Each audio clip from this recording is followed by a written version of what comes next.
Welcome to the Beardyheads Book Club, a place where a serial curmudgeon and a pretentious hipster agree to disagree about mostly everything. And now, here they are.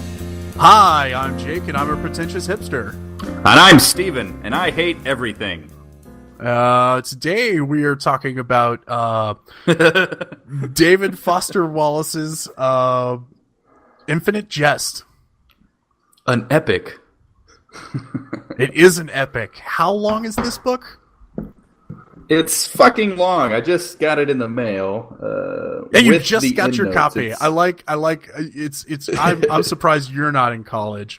I'm usually the one who gets my books the day before I'm supposed to start reading them.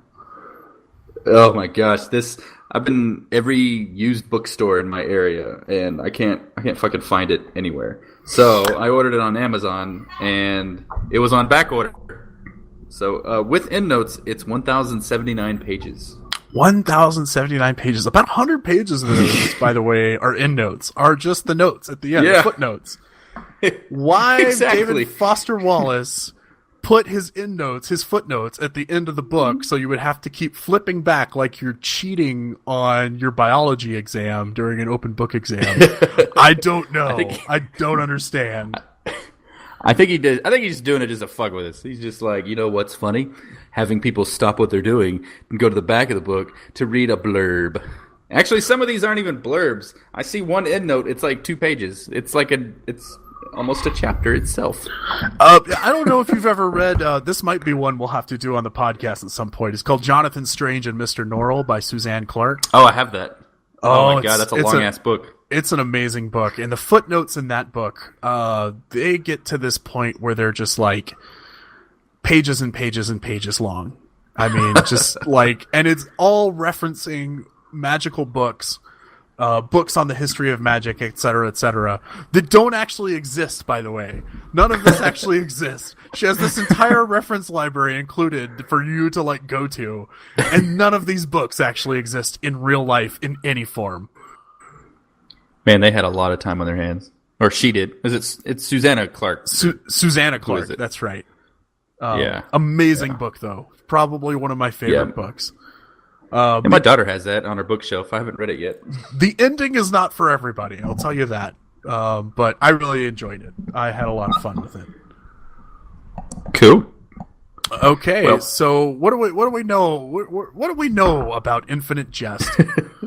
Besides, it was written by a man who was apparently the eccentric butt boy of the literary world. Yeah. All I know about this basically is that it's like the literary event when it happened. It's like this new fucking... he's Hemingway. Well, he's kind of like Hemingway, I guess you could say. Not to put it lightly, of course. That was terrible. But he... I don't know. He wrote a couple books, mostly essays, and all I know about this one is it's like a futuristic society, and it's kind of weird. And I'm trying to go into it as blind as possible, but I've just been so intrigued by this book over the years that I just want to know what's the fucking deal, man. So Steve actually suggested this book. This is not one that I had.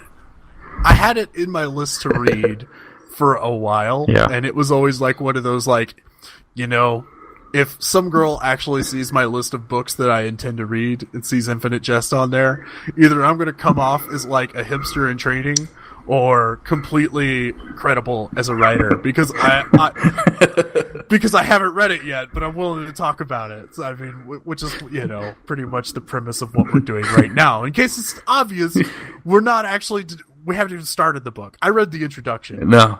All I know about the book, and this is what everybody says about this, I know you remarked on this earlier, all anybody will tell you about this book is that it is funny, it is bleak as hell, it's super depressing, and it is one of the hardest books you will ever read. So I like a challenge. I'm masochistic. Yeah. Well, one of the main reasons why I came up with this idea, because we've been wanting to do a podcast on anything forever, and I was like, you know, all those hard books out there that everybody says I should read, but like some of them I'm like, I don't think I'm smart enough, or I'm not artistic enough to get on that level. And I was like, why not have my, douchey hipster friend read it with me, and we could talk about it, and people can hear me read it. And make fun of my well. opinions for it, just like you will. Yeah. I hope I like it. And I've read some pretty out there books, and I haven't. It's really hard for me to. I mean, I know I say I dislike everything, and it's just I just can come off as a curmudgeon. But I try to enjoy everything, and I can enjoy a shitty movie. Like I can watch a shitty movie and still be like, I understand that movie was a pile of shit, but I enjoyed it. So I'm hoping that I actually enjoy all of this. But you never know. It probably sucks. I'm with you. I think maybe just I don't know. I enjoy shitty things as well, unironically, I might add. Yeah. Like I have a heartfelt love for Sharknado that I am not afraid to talk about. But at the same time, I'm like that with Jupiter Ascending. Like if something is supposed to be really awesome and it ends up not being really awesome, I get a little offended. I get a little standoffish. And I also tend to turn into a curmudgeon, so maybe it's not fair to say that you're just the serial curmudgeon. Because I'm the one who hates things he hasn't even played or seen or whatever.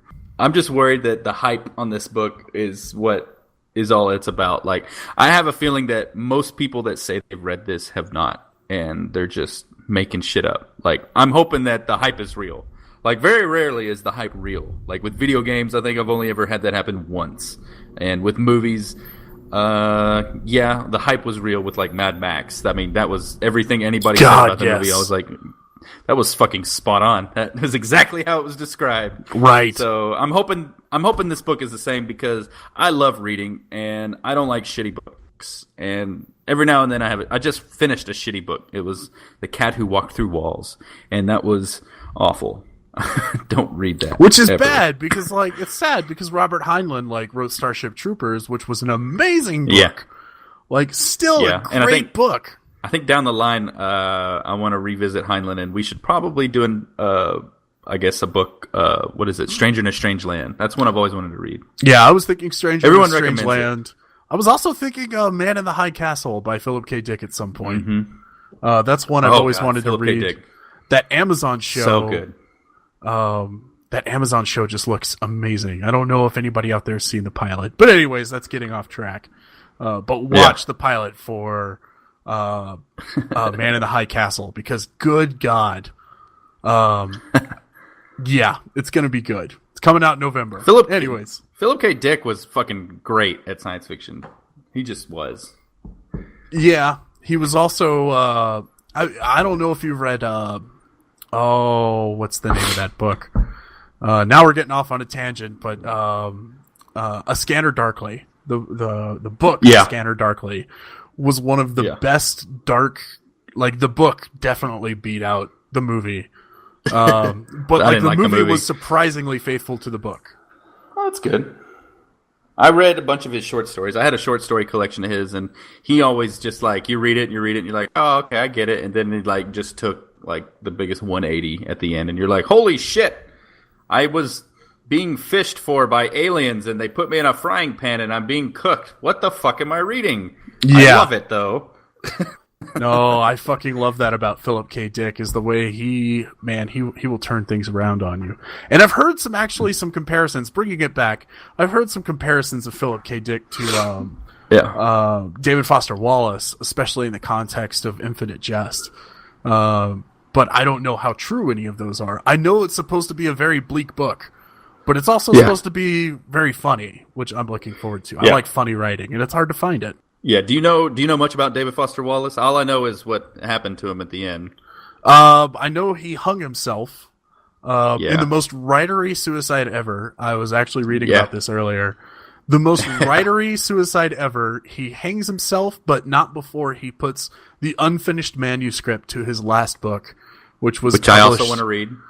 I'd say that's The Pale King. Yeah, I'd say that's probably up there. Maybe we could revisit some David Foster Wallace after our brains recover from this. Yeah. Because David Foster Wallace, just as a guy who has taken a lot of writing classes, David Foster Wallace seems like that guy in your writing class who you're like, oh great, you look at him and you're like, either I'm getting some like D&D fan fiction or I'm getting like creepy MRA, misogynistic sex violence, weird stuff from this guy. He just has that creepy look around him. But it was I guess, like most he of is the an pictures attractive I've seen, man. He is a beautiful man, being played by Jason Segel, and I think Jason Segel is actually doing a pretty good job from the pictures I've seen. Well, he's a good actor. I do like Jason Segel. Yeah, he can bring it when he needs to. I mean, did you hear about why he always wore a bandana, David Foster Wallace? It was to stop the sweat from dripping on him, wasn't it? Stop the sweat from dripping on him down during readings. Right, when he do public readings, like, he would sweat, and it's like, that's why he wore a bandana. I was like, well, that explains it. I just thought he was just trying to be cool. No, he actually had a purpose for the fucking bandana. I mean, that's why I say, like, he walks into the room, and I just imagine, like, as an undergrad, like, he probably was kind of tall, and he was like a tennis coach, or a tennis player. He was like a tennis player. So he was probably kind of lean and everything, and he probably just had I don't know how he moved, but I just imagine him moving in this very, I have tall friends, so I imagine him moving in this very lanky, getting around way. And then... he got so much pussy, probably. I hope so. He's an attractive man, like we've said. Yeah. I bet he did. Well, he was in tennis. I mean, he was getting it. Oh man, a nationally ranked, or regionally ranked, nationally ranked, I think, player in tennis. Tennis during his brief adolescence, I guess, or a brief time in his adolescence, I should say. But yeah, like he's just that dude in the writing class, and then he turns in his first workshop work, and you're like, all right, here we go. And then it just fucking blows the back of your head out, You're just like, what the fuck is this? And then you're like, there's nothing more I can teach you. Every writing class has this guy, and I always wondered where this came from. Every writing class I've taken has this person who, for some reason, feels like they have to put footnotes in all of their short stories, and I always wondered where that came from. And from what I'm reading, it sounds like David Foster Wallace was the guy who was like, hey, footnotes in my writing is a great idea. But, like, the problem is he owned it so hard that even before I read any David Foster Wallace, like, I knew it was derivative of somebody, because I was like, nobody's coming up with this shit on their own. Like, I don't know. Well, Michael Crichton used to put in, like, all of his... I mean, he's not even on the same plane as David Foster Wallace, but he would always put like little, what is that format? It's not ADA or whatever. Basically, when you put it at the bottom of the page, so you don't have to go far. APA. APA, yeah, that's the one that, like, I think it's in medical text. They'd use that a lot or something. I don't know, but I didn't pay attention in English. All I know is we read a lot of Shakespeare and I hated it. But he at least put it on the bottom of the page, so at least I give him that. When he talks about his weird, crazy global warming theories, you're like, well, what does he get that? And at the bottom of the page, you're like, oh, okay, that's where he read that from. At least he read to something about that. David Foster Wallace is like, you read this thing and you're just like, what does he mean by that? And you flip to the back of the page and it's like a word. Yeah. You're like, oh, meth is short for methamphetamine. Got it. And you had to flip to the back of the book. You got to go to the glossary to get that information, by the way. And the thing is like, I'm a diehard Kindle fan. I was a very early adopter of the Kindle, and I have, like, everybody in my house has a Kindle. You know how you always have that one friend that has all Apple products and they got iPads up the ass and an Apple TV? We have fucking Kindle Fires everywhere. I have two that I use, one for comic books and one for books, and the Fires for the comic books. And so I could have got this instantly if I bought it on the Kindle, but I read somewhere, somebody said that the definitive way to, like, somebody's like, well, this was made for the Kindle. When you see an endnote, you just select it, you can read it instantly and go back to it. And I read another guy that disputed that. He's like, I think the purpose of that was to be tedious. Like, he wanted you to be reading and be like, oh, god damn it, again? Then go to the back of the book and be like, oh, okay. I think that was his intention. So that's why I actually bought the fucking book. So here's a theory. Let me put this forward. This is a college writing student's like attempt to basically maybe David Foster Wallace knew exactly how brilliant he was. Maybe all of this is an attempt to exact revenge on all the people who made him read these terrible, terrible books with tons of footnotes in them, where you had to, go look stuff up, like all the modernist works. Like a lot of the modernist works, you have to, like, they'll come with a list of things. Like the college readings will come with a list of things that it's like in reference to, because all the modernist work is like you're taking these old concepts and you're using them as you're sort of creating a new form of poetry with them. So I'm wondering if this was just his revenge. He was like, I'm just going to write this awesome book. The footnotes, you don't even need them. Wink, wink. Yeah. But every writing teacher in the world's going to assign footnotes for this shit, and then you're just going to go to the back, and it's going to be a story about this writing teacher he hated. Just as a middle finger in the air to this guy. It'd be funny if that was the last line of the book. It's like, oh yeah, by the way, fuck you, that one guy. Fuck you, Professor Cransington. You son of a bitch. You made me annotate Shakespeare from the original manuscripts and stuff like that in Old English. And God damn it, I've never used that information except in the footnotes on page 1083. You'll notice there's an Old English Shakespeare reference. That's for you, Mr. Cransington, because really, like I think a lot of writers, when you have a writing teacher you don't like, you have a love-hate relationship with them. Because at the same time, you're just like, I just want to prove you wrong. And maybe maybe this was it. I had one writing teacher that I hated, but it was when I went to the Art Institute, and it was a screenwriting class of all things. And this person was the most pretentious douche. She thought she was hot shit, and like she has like a doctorate, I guess, in screenwriting of all things. And she just acted like she knew everything there was to know about writing, and there's nothing you could learn from anyone else. I'm it.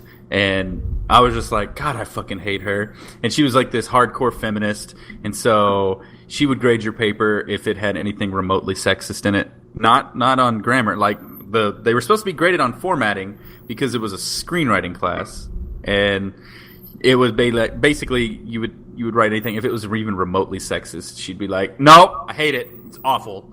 You're like, "But you were not grading it right." But she was just a pain in the ass. I don't know where I was going with this. No, it's okay. That's my experience with writing. I mean, we're talking about writing teachers, man. That was my experience with a writing teacher, and I was like, "Fuck her." I've been lucky. I've had a lot of good writing teachers. I just talked to a couple of them the other day, and they're still encouraging. And like, I don't know, when you have a good writing teacher, the things they teach you really stick with you. But it's sort of it's also when you have a bad writing teacher, like. And I've had a bad writing teacher before where I was just like, man, if I could punch this guy in the face, I'd be so happy right now. Or I should write a story about it and turn it in. If I could, I should just do that and turn it in, But unfortunately, all he accepted was nonfiction. And I'm not going to name any names because he's kind of well known. But I took a class with him and I didn't enjoy it. But he also taught me exactly, by the way he gave feedback, how not to give feedback. So you still learn something even from a terrible teacher, I feel like, by doing the opposite of what they do. So David Foster Wallace, back to the guy at hand and the book at hand. We are so good at going off track.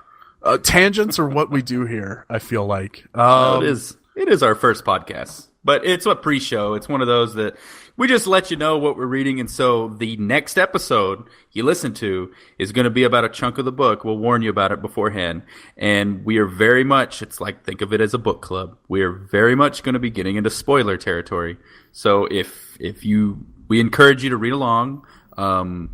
If you want the book right away, I recommend the Kindle. Call bookstores first. Because I've been to many of them, and they're like, "Oh yeah, those never last. Once they come in the door, they're gone."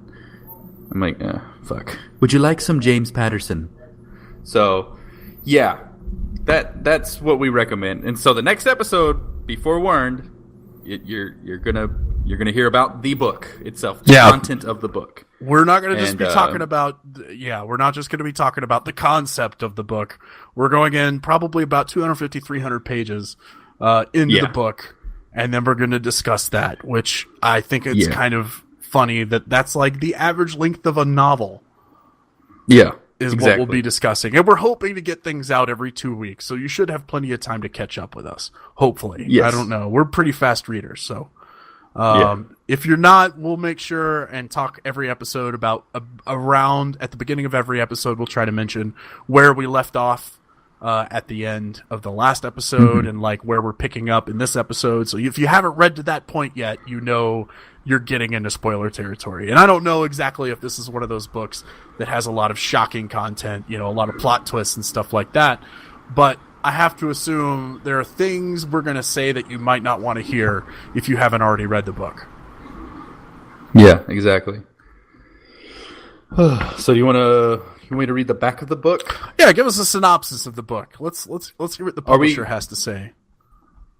Okay, are we gonna close out after this, because there might be some people that want to go into it blind, and this might give stuff away. Unless, just say mute for a minute here. Yeah. Go ahead and mute. You know what? We'll probably just close off after this. So if you want to go into it blind, this is probably the place to stop the prequel. Yes, and follow us. We have a Facebook page, but that's mostly for our gaming stuff. I don't know if we promote this on there, but we're the Beardyheads is what we are. Beard, like beard on the face. Yes. On our heads. Beardyheads. You find us at, if you're signing off early, go ahead and give us a like over on Facebook at facebook.com/thebeardyheads. You can find us on Twitter at twitter.com/beardyheads, or if you're just tweeting at us, at beardyheads. You can find me on Twitter at whole enchilada. And I'm at SBFought, so it shouldn't be hard to find me. I tweet at him all the time, tell him he's ugly or something. Yeah, he gives me a lot of shit. I also, tweet some very homoerotic things to him because, we're not homosexuals, but we probably would be together. Yeah, in reality, people want to know that. If that Supreme Court ruling had been about 5 years earlier, this would be a totally different podcast, to be honest with you. We'd be raising sheep together. We'd have a bed and breakfast. Exactly. Somewhere. I'd have some I forget what they're called, but some of those goats with the very fine wool on them, and also getting goat milk. Nubian goats. That's what they're called. Nubian goats. Are those the ones you can scare and they pass out? No, those are fainting goats. Why not have some of those? Because we're the kind of people who would have a good time shouting at those goats. Be like, blah! You're right. Just running out in the field and going, blah! And then watching the goats fall over. That would be our life. Anyways, don't forget we also stream.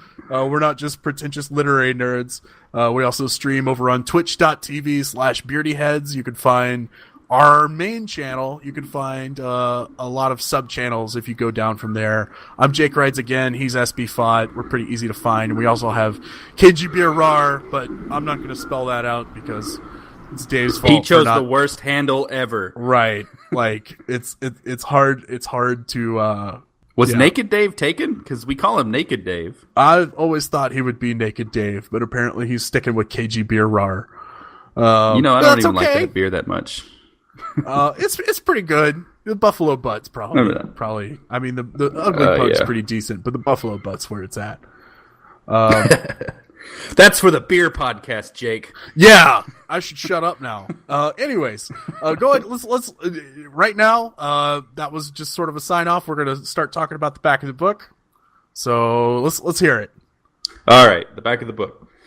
Set in an addict's halfway house and a tennis academy, and featuring one of the most endearingly screwed-up families in contemporary fiction, Infinite Jest explores essential questions about what entertainment is and why it has come to dominate our lives, about how our desire for entertainment affects our need to connect with other people, about what the pleasures we choose say about who we are.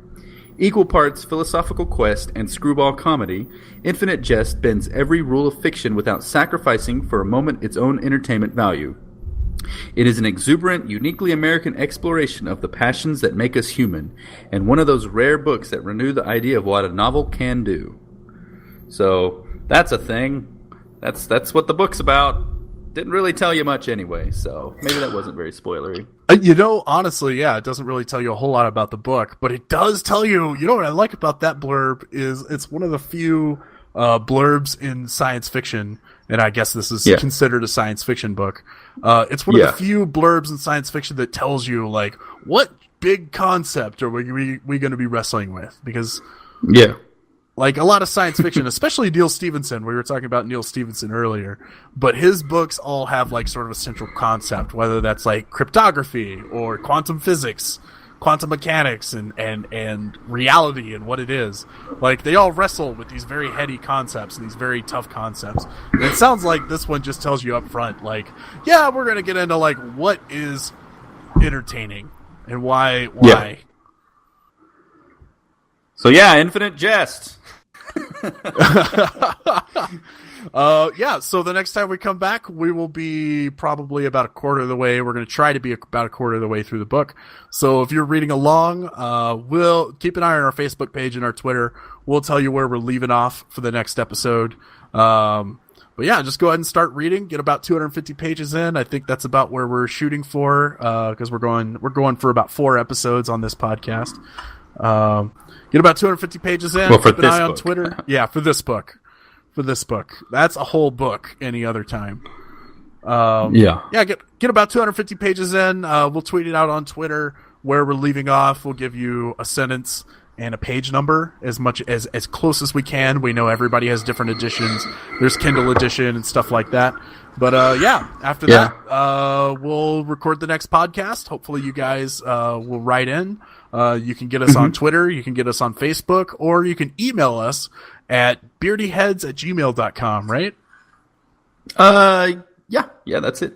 Yep, beardyheads@gmail.com. So if you have any input on the first 250 pages of Infinite Jest, feel free to email, drop us a Facebook comment, drop us a tweet, whatever it is, whatever your preferred method of communication is.